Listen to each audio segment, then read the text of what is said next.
আমাদের অনেকেরই ইচ্ছা আফটার এসএসসি আমরা অ্যাব্রোডে আসবো। আর সেই কান্ট্রিটা যদি চায়না হয় তাহলে ক্ষতি কি? সো আজকে কথা বলবো যে আফটার এসএসসি কিভাবে আমরা অ্যাব্রোডে ডিপ্লোমা করতে যেতে পারি। সো হে এভরিওয়ান, আসসালামু আলাইকুম। আই হোপ কি আপনারা সবাই ভালো আছেন। সো আজকের টপিক তো আগেই বলে দিয়েছি যে কি নিয়ে কথা বলবো। প্রথমেই কথা বলবো ডিপ্লোমা কোর্সটা নিয়ে, যে ডিপ্লোমা কোর্সটা কত বছরের হয়ে থাকে। ডিপ্লোমা কোর্সটা কিন্তু মেইনলি 3 বছরের হয়ে থাকে। আর এটা কিন্তু 3 বছরই যে আপনাদের হচ্ছে টেকনিক্যাল কোর্স করাবে, টেকনিক্যাল ট্রেনিং করাবে এরকম কিছু না। এখানে যেটা ফার্স্ট ইয়ার আছে সেটা আপনাদের চাইনিজ ল্যাঙ্গুয়েজের উপর গুরুত্ব দেওয়া হয়, যাতে আপনাদের সেকেন্ড আর থার্ড ইয়ারটা স্মুথলি যেতে পারে। আই মিন সেকেন্ড আর থার্ড ইয়ার যেটা টেকনিক্যাল ট্রেনিংটা হবে এটা কিন্তু ইংলিশ আর চাইনিজ ল্যাঙ্গুয়েজ এই দুইটা মিক্স করে হবে। সো ফার্স্ট ইয়ারটা আপনাদের এই জন্যই চাইনিজ ল্যাঙ্গুয়েজের উপর গুরুত্ব দেওয়া হয়, যাতে আপনাদের সেকেন্ড আর থার্ড ইয়ার যেটা আছে সেটা স্মুথলি যায়। সো ফার্স্ট ইয়ারে যদি আপনারা চাইনিজ ল্যাঙ্গুয়েজটা ভালো মতো শিখে যান, এটা আপনাদের জন্য বেনিফিট। কারণ চায়নাতে এসে শুধু আপনি ইংলিশ দিয়ে সার্ভাইভ করাটা খুবই টাফ। সো এখানে ডেইলি লাইফে ডেইলি যে নেসেসারি গুলো আছে এগুলোর জন্য হলেও আপনাকে কিন্তু চাইনিজ ল্যাঙ্গুয়েজটা ভালো মতো শিখতে হবে।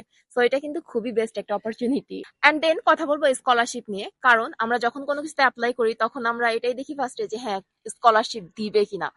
সো আমাদের অনেকেরই মনে কোশ্চেন থাকতে পারে যে ডিপ্লোমা থেকে আদৌ স্কলারশিপ দেয়। সো আসলেই দেয়, স্কলারশিপ দেয়, বাট এর পরিমাণটা খুবই কম, খুবই সীমিত স্কলারশিপটা। তো স্কলারশিপটার ভাগ বলে দিই, যেহেতু এখানে 50 থেকে 55টা মতো ইউনিভার্সিটি টোটাল ডিপ্লোমা কোর্সটা করায় চায়নাতে। সো এর মধ্যে কিছু কিছু ইউনিভার্সিটি আছে যাদের স্কলারশিপ প্রোভাইড করে, যারা স্কলারশিপ প্রোভাইড করে। সো স্কলারশিপের টাইপটা আমি বলি যে স্কলারশিপের টাইপটা কিরকম হয়ে থাকে। সো আমরা যদি এমনি ধরতে যাই তো ABC টাইপের ধরে থাকি। সো স্কলারশিপের ফার্স্ট টাইপে এ টাইপে আপনাদের টিউশন ফি কভার করে, দেন হোস্টেল ফি কভার করবে, আর আপনাদের মান্থলি 400 থেকে 500 RMB প্রোভাইড করবে, যেটা আপনাদের মান্থলি এক্সপেন্সটা কভার করবে। আই মিন কান্ট্রি থেকে আপনাদের কোনো টাকায় নিতে হবে না। সো এটা খুব গুড একটা অপরচুনিটি আমার কাছে মনে হয়েছে। অ্যান্ড দেন হচ্ছে বি টাইপের কথা বলবো। বি টাইপটা এরকম হয়ে থাকে যে আপনার টিউশন ফি কভার করবে অ্যান্ড হোস্টেল ফি কভার করবে। এখানে কিন্তু আপনাকে মান্থলি এক্সপেন্স প্রোভাইড করবে না, মান্থলি যে এক্সপেন্সটা আছে এটা কিন্তু দিবে না আপনাকে। সো বাসা থেকে কিছু টাকা নিতে হবে।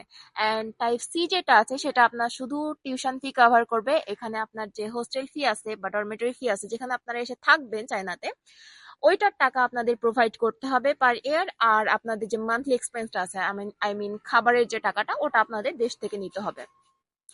সো টাইপটা মেইনলি আই মিন স্কলারশিপটা মেইনলি এরকমই হয়ে থাকে। আমি আবার বলে দিই যে স্কলারশিপ এ টাইপে আপনাদের টিউশন ফি কভার করবে, হোস্টেল ফি কভার করবে, আর মান্থলি এক্সপেন্স দিবে 400 থেকে 500 RMB। বি টাইপের ক্ষেত্রে আপনার টিউশন ফি কভার করবে অ্যান্ড হোস্টেল ফি কভার করবে। অ্যান্ড সি টাইপের ক্ষেত্রে অনলি টিউশন ফি কভার করবে, আর হোস্টেল ফি আর যে খাবার খরচ আছে ওটা আপনাদের বাসা থেকে নিতে হবে। সো স্কলারশিপটা মেইনলি এরকম হয়ে থাকে। বাট এখানে একটা বাট আছে। তো এটা কিন্তু কন্ডিশনাল স্কলারশিপ। আই মিন এখন আপনাদের অনেকেরই কোশ্চেন থাকবে যে আপু, এই স্কলারশিপটা কি আমাদের 3 বছরই দিবে সিএসসি স্কলারশিপের মতো, নাকি এটা জাস্ট প্রথম ইয়ারেই দিবে? সো এই স্কলারশিপটা কিন্তু থাকে 3 বছরের জন্যই, বাট এটা হচ্ছে কন্ডিশনাল স্কলারশিপ। আই মিন এটার কিছু কন্ডিশন থাকে। যখন আপনারা অ্যাপ্লাই করবেন, এক এক ইউনিভার্সিটির কন্ডিশন কিন্তু এক এক রকম। যখন আপনারা অ্যাপ্লাই করবেন অনেক ইউনিভার্সিটির এরকম কন্ডিশন থাকে যে আপনাদের প্রতি বছর হচ্ছে জাস্ট পাস করলেই হবে সব সাবজেক্টে, অল সাবজেক্টে পাস করলেই আপনাদের 3 বছর স্কলারশিপ দিবে। আই মিন ফার্স্ট ইয়ারে যখন আপনি সব সাবজেক্টে পাস করবেন তখন সেকেন্ড ইয়ারে স্কলারশিপ দিবে, যখন সেকেন্ড ইয়ারে পাস করবেন তখন থার্ড ইয়ারে স্কলারশিপ দিবে, এরকম টাইপের। আবার অনেক ইউনিভার্সিটির হচ্ছে রুলস থাকে বা কন্ডিশন থাকে এরকম যে 100% হচ্ছে অ্যাটেন্ডেন্স যেটা আছে সেটা থাকতে হবে। সো এক এক ইউনিভার্সিটির এক এক রুলস। তো আমার কাছে এটা মনে হয় যে সব থেকে বেস্ট হয় যদি জাস্ট এটা থাকে যে হ্যাঁ 100% অ্যাটেন্ডেন্স আর রেগুলার হচ্ছে, আই মিন অল সাবজেক্টে পাস, এটা থাকলে আই থিঙ্ক বেটার। সো আপনারা আপনাদের যেটা মনে হয় যে হ্যাঁ এই এই রুলসটা বা এই কন্ডিশনটা আমার সাথে যায় বা আমি এটা ফুলফিল করতে পারবো, সেই কন্ডিশনটা দেখে আপনারা সেই ইউনিভার্সিটির ওয়েবসাইটে অ্যাপ্লাই করবেন স্কলারশিপের জন্য। বিকজ স্কলারশিপটা যদি না থাকে তাহলে 3 বছর বাসা থেকে টাকা নিতে হবে, এটা খুব টাফ হয়ে যায়।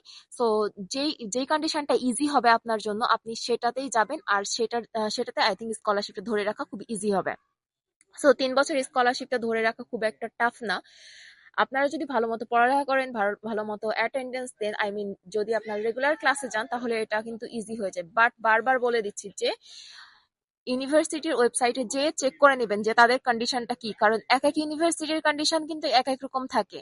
সো এটা খুবই নেসেসারি যে আপনারা নিজেরা যে ইউনিভার্সিটির ওয়েবসাইটে কনফার্ম করে নেন যে তাদের কন্ডিশনটা কি স্কলারশিপের জন্য। সো নাও এখন কথা বলবো অ্যাপ্লিকেশন টাইমের কথা, যে কোন টাইমে আপনারা অ্যাপ্লিকেশন করবেন, কয়টা ইনটেক থাকে চায়নাতে। চায়নাতে মেইনলি আপনি ব্যাচেলারের জন্য আসেন বা মাস্টার্স এর জন্য আসেন বা যে কোনো প্রোগ্রামের জন্য আসেন না কেন, আপনাদের দুইটা ইনটেক থাকে, মার্চ ইনটেক আর হচ্ছে সেপ্টেম্বর ইনটেক। মার্চ ইনটেকে কিন্তু খুবই কম, খুবই সীমিত আপনাদের স্কলারশিপ প্রোভাইড করে বা খুবই সীমিত ইউনিভার্সিটি থাকে যারা হচ্ছে মার্চ ইনটেকে স্টুডেন্ট নেয়। বাট সেপ্টেম্বর ইনটেকে কিন্তু হিউজ পরিমাণে স্টুডেন্ট নেয় চায়নাতে। সেপ্টেম্বর ইনটেকেই হচ্ছে যে 50 থেকে 55টা ইউনিভার্সিটি বললাম, তার মধ্যে মানে সব ইউনিভার্সিটি নেয় সেপ্টেম্বর ইনটেকে। আর তাদের স্কলারশিপের কন্ডিশনটাও ভালো থাকে। সো আপনারা ট্রাই করবেন যে সেপ্টেম্বর ইনটেকে অ্যাপ্লাই করার জন্য। আর এই ইনটেকটাই বেস্ট অ্যাপ্লাই করার জন্য। বাট সেপ্টেম্বর ইনটেকের জন্য অ্যাপ্লাই কখন করবেন, এটাও তো কোশ্চেন আছে। সেপ্টেম্বর ইনটেকের জন্য কিন্তু সেপ্টেম্বরে অ্যাপ্লাই করলে হবে না। এটাতে আপনাদের অ্যাপ্লিকেশনটা শুরু হয় আই থিঙ্ক না, সেপ্টেম্বর মিডিল অফ ডিসেম্বর থেকে আপনার জুনের মিডিল পর্যন্ত আপনারা অ্যাপ্লাই করতে পারবেন সেপ্টেম্বর ইনটেকের জন্য। সো বেটার হয় যে তাড়াতাড়ি, বাট এক এক ইউনিভার্সিটির ডেডলাইন কিন্তু এক একটা থাকে। সো আপনি যে বলবেন যে হ্যাঁ আপু বলছিল যে 15 তারিখ থেকে ডিসেম্বরের মধ্যে 15 তারিখ থেকে জুনের 15 তারিখ পর্যন্ত অ্যাপ্লাই করতে পারবো, এরকম না। সো আপনারা ইউনিভার্সিটির সাইটে যাবেন আর ওখানে চেক করে নেবেন যে তাদের ডেডলাইনটা কখন। আই মিন এক এক ইউনিভার্সিটির এক এক টাইমে ডেডলাইন থাকে, সো এটা নিজে থেকে চেক করে নেবেন। অ্যান্ড দেন কথা বলবো, একটা খুবই ইন্টারেস্টিং কথা বলবো এখন। আর সেটা হচ্ছে ব্যাচেলারদের জন্য যেরকম এক্সাম দিতে হয় না, আপনাদের জন্য কিন্তু এক্সাম নাই। আই মিন 26-এ এটা রুলস হয়েছে যে ব্যাচেলার প্রোগ্রামে আসতে গেলে হচ্ছে এক্সাম দিতে হবে। বাট আপনাদের জন্য গুড নিউজ কি জানেন, যে আপনাদের কোনো এক্সাম দিতে হবে না। এটা কিন্তু আসলেই খুব বেশি একটা গুড নিউজ, খুব ভালো একটা গুড নিউজ, যে আপনাদের এক্সাম দিতে হবে না, আপনাদের জাস্ট ইন্টারভিউ দিতে হবে। আপনাদের ইন্টারভিউটা এরকম হবে যে ফার্স্টে আপনারা যখন অ্যাপ্লিকেশনটা ডান করবেন সাইটে যে অ্যাপ্লিকেশন ডান করার পর আপনাদের পেপার সবকিছু ঠিকঠাক থাকলে ইউনিভার্সিটি যখন আপনাদের রিপ্লাই করবে যে হ্যাঁ আপনার পেপার টেপার ঠিক আছে, মানে ফার্স্ট রাউন্ডে যখন পাস করে যাবেন তখন আপনাদের ডাকবে ইন্টারভিউর জন্য। ইন্টারভিউটা অনলাইনে হবে, চায়নাতে এসে ইন্টারভিউ দিতে হবে না। সো অনলাইনে ইন্টারভিউটা হবে। ইন্টারভিউটা যদি ভালো মতো দিতে পারেন, আই মিন যেটাই বলবেন না কেন কনফিডেন্সিয়ালি বলবেন, তাহলে কিন্তু ইন্টারভিউটা পাস করা খুব ইজি। সো ইন্টারভিউটা দেওয়ার পর আপনারা আপনারা ফাইনালি যদি ভালো হয় তাহলে ইউনিভার্সিটি আপনাদের মেল করে দিবে যে হ্যাঁ আপনাদের হয়ে গেছে, আপনারা চলে আসবেন, বা আপনাদের হচ্ছে জেডাব্লিউ লেটার পাঠিয়ে দিবেন। সো এটা হচ্ছে ডিপ্লোমাদের জন্য। আর ব্যাচেলারদের জন্য তো একটু টাফ হয়ে গেছে যে এক্সামটা দিতে হবে। তো যাই হোক, এটা কিন্তু আপনাদের জন্য গুড নিউজ যে আপনাদের এক্সাম দিতে হবে না, ঠিক আছে। আর এখন আপনাদের কথা হচ্ছে কি কি পেপার লাগে।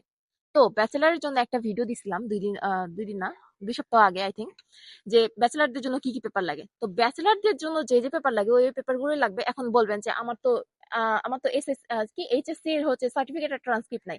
তো এইচএসসি সার্টিফিকেট আর ট্রান্সক্রিপ্ট লাগবে না আপনাদের জন্য। ডিপ্লোমার জন্য আপনারা এসএসসি হচ্ছে সার্টিফিকেট আর ট্রান্সক্রিপ্ট ওগুলা দিলেই হবে। তাছাড়া যত পেপার আছে সবই ব্যাচেলারের মতো, ওগুলোই লাগবে।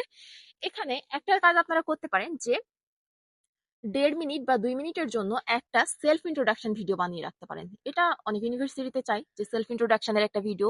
এটা মেইনলি চাই এটার জন্যই যে আপনাদের ইংলিশটা কিরকম, আপনাদের ইংলিশের যে বোঝার ক্ষমতা বা বলার যে ইটা অ্যাকসেন্টটা, এগুলো দেখে, অনেক কিছু দেখে যে ইংলিশে আপনাদের যখন কোর্সটা হবে আপনারা বুঝতে পারবেন কিনা, এগুলো দেখে মেইনলি। সো 1 মিনিট 1.5 মিনিট বা 2 মিনিটের যখন ভিডিওটা বানাবেন তখন কিন্তু খুব সুন্দরভাবে বানাবেন। আর হাবিজাবি অনেক কিছু বলা দরকার নাই, জাস্ট আপনার নাম বা কোথা থেকে এসেছেন আপনি, আর হচ্ছে আপনি কোন প্রোগ্রামে যেতে চান, মানে একটু স্ট্যান্ডার্ড ভাবে ভিডিওটা বানাবেন। 1.5 থেকে 2 মিনিটের, এর বেশি করার দরকার নেই, হাবিজাবি বলারও দরকার নেই। সো এটা এরকম সুন্দর একটা ভিডিও বানালেই হবে। সো এটাই ছিল আজকের ভিডিও। আই হোপ কি আপনাদের কিছু একটু হেল্পফুল হয়েছে এই ভিডিও থেকে। আর নেক্সটে কোন ভিডিও দেখতে চান সেটা আপনারা কমেন্ট করে বলে দিবেন। আর আপনারা লাইক দিতে কেন চান না, সাবস্ক্রাইব করতে কেন চান না, ভিডিও দেখেন বাট সাবস্ক্রাইব করেন না।